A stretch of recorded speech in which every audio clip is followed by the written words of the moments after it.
Coach, we're going to start with you and move on to Brett. What's it like to be back at Grove City College as the head football coach? I think about the greatest moments in my life, and most of them come back to being at Grove City College and, in particular, playing football there, whether it's athletically, putting on the Wolverine uniform, being challenged academically, spiritually. But the greatest thing is the relationships. I think about my wedding day.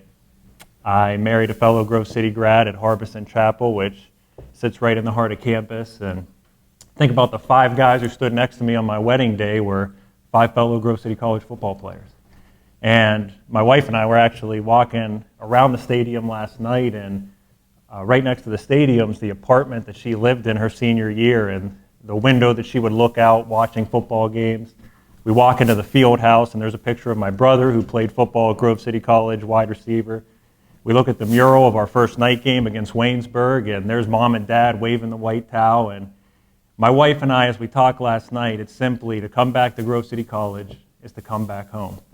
And the relationships of the mentors that we had who are still there, and to get to work under President McNulty, who has an amazing vision for our school, just a man of character and a godly man, and to work under Todd Gibson, our athletic director, a man I played for, and now get to work under, who just has a vision of excellence for our department. It's exciting because of the relationships, and it's certainly exciting to be back home. Last season you worked as the Wolverines offensive coordinator, helping Grove City nearly double its point total from 2014. What were the most important things that you learned last year as you prepared to take over as head coach? And was there anything last year that really surprised you? I would say the most important thing I learned in the whole head coach and waiting process were some of the things that go into being a head football coach. I got to share last season with Chris Smith, who a man I played for, and a man that has, other than my father and brothers, shaped my life more than anybody. And it was an honor to get to share that with him. And someone once told me, you never are ready to sit in this seat because there's things that are going to come that you just never prepared for. And having the head coach and waiting process, just the logistical things, the little things that Coach Smith would allow me to be a part of, certainly those details are the most important things I learned now transitioning into this seat.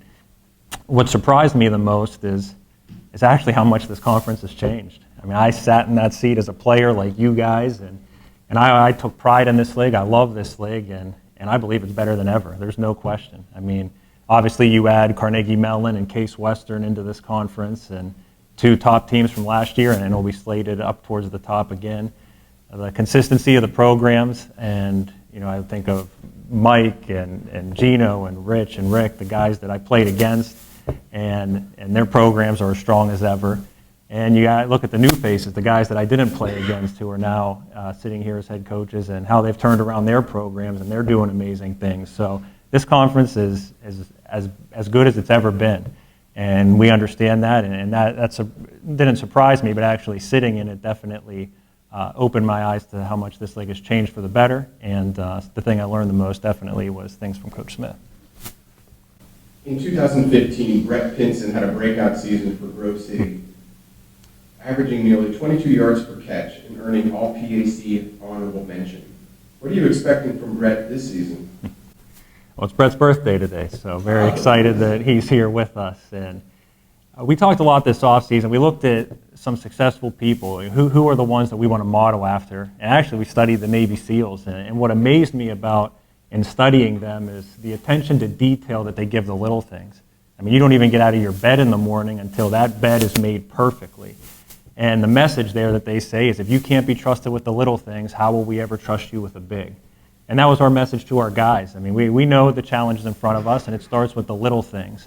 And Brett's a young man who I know every meeting is going to be in the front row. He's going to nod to everything that's said. He's going to take notes. He's going to be the first one out at practice. He's going to work as hard as possible, and he takes care of the little things. And what's the result of that? The statistic that you just gave, 22 yards per catch. And because he's faithful in the little things, he did more big things for us last season than anybody. And this year we're looking for him not only to continue that, but to bring others along with him, and that's what we're excited for from number 11. Coach, last question. This year, Grove City is bringing in the largest class of freshmen in program history. What is the vision, What's the message that you are promoting within your Wolverine football program? To glorify God in the pursuit of earning a degree, building lasting relationships, and competing for PAC championships. I mean, that's the vision. It covers all 4 areas that we believe Grove City stands on: spiritually, socially, mentally, and physically. That's our vision statement, and that's what we share with our guys. And particularly this season and with this program, as we walk around our campus, it's some beautiful brick buildings everywhere. And we talk with our guys that those buildings weren't built overnight, that they were laid one brick at a time. And our message this whole spring and this season is brick by brick. And we have a very bold vision of what we want to do, but we know it's not going to happen overnight. We know it's a process in front of us, and we just got to come to work every day, lay a brick every single day, and start building where we want this program to go. And as long as we do that, we're going to be moving in the direction we want to go. This is Coach DiDonato's first season as head coach. What differences have been the most evident to you in the program compared to the previous years at Grove City? Just the excitement that we have and like the motivation. We know the past 2 seasons have not gone well, but and it can be tough at times to be keyed in and focused. But you know, the new coaching staff coming in has given us the vision, like he said, and the excitement is amazing. And I love the guys because, you know, we show up, we wanna win, we wanna have fun, and the accountability is huge too. And that's what I love most. If people don't show up, then we hold them accountable. So that's what I love about the guys the most. Have you done anything differently this offseason to prepare for the 2016 season? You know, I think mainly I've looked at like the fundamentals and the basic stuff I need to do. So I've been watching a lot of film and stuff that maybe I did okay on, I could fix and stuff like that. A big thing I want to do is, you know, leading. I want to help all the young guys as much as possible. I've been in contact with a lot of them and just helping them out as much as possible. That's the main goal I have this season. Talking about goals, what are some goals that you have for this 2016 season, individually, but also team-wise?